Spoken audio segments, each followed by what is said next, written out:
किसी छोटे से शहर के एक हरे भरे बगीचे में बहुत से पक्षी रहते थे। सब खुश थे, मेहनती थे और मिलजुल कर रहते थे। लेकिन उन्हीं में से एक था टोनी, एक सफेद, सुंदर लेकिन झूठ बोलने वाला कबूतर। टोनी को खाना पसंद था, लेकिन मेहनत से नफरत। जब सारे पक्षी सुबह सुबह उड़कर दाना लाने जाते, टोनी पेड़ पर बैठकर झूठा बहाना बना देता। आज तो मेरी तबीयत खराब है, पंख में मोच आ गई है, बाहर बहुत गर्मी है, मैं निकल नहीं पाया। और हर बार ये झूठ बोलकर वो दूसरों से दाना मांग लेता। शुरू में सब पक्षी उसे दया से देखकर दाना दे देते, पर कहानी में मोड़ तब आया। एक दिन उस बगीचे में एक नई चिड़िया आई, मीरा, जो बहुत ही समझदार और दिल से सच्ची थी। उसने टोनी के झूठ को जल्दी समझ लिया, लेकिन कुछ नहीं बोली। वो धीरे धीरे सारे पक्षियों को समझाने लगी कि कैसे टोनी सबका फायदा उठा रहा है। अगर हम उसे ऐसा ही करते देने लगे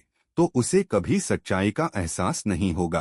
अगले दिन सबने मिलकर योजना बनाई। इस बार सब अपने साथ नकली, प्लास्टिक जैसे दिखने वाले दाने लाए। टोनी ने फिर झूठ बोला, आज तो मैं बहुत दूर उड़कर आया, वहाँ भालू दिखा। और सबने नकली दाने दे दिए। जैसे ही टोनी ने दाना मुंह में डाला, ठू ठू ठू, ये क्या है? ये तो प्लास्टिक है। सारे पक्षी हंसने लगे, लेकिन मीरा गंभीर होकर बोली, टोनी अब बहुत हुआ, अब कोई तुम्हारे झूठ में नहीं आएगा। तुम्हें खुद मेहनत करनी होगी, वरना भूखे रहोगे। टोनी का बदलना। टोनी को उस दिन बहुत शर्म आई। पेड़ की सबसे ऊंची डाल पर बैठकर वो खुद से बोला, क्या मैंने खुद को इतना गिरा दिया कि अब कोई मुझ पर विश्वास नहीं करता? अगर मैं आज सच बोलता तो शायद ये सब न होता। अगले दिन टोनी सबसे पहले उठा, उड़कर दूर दूर तक गया, खुद दाना खोजा, दिन भर मेहनत की। जब शाम को लौटा तो उसके पास अपने लिए भी था और दूसरों के लिए भी। मीरा मुस्कराई और बोली, अब आया असली टोनी,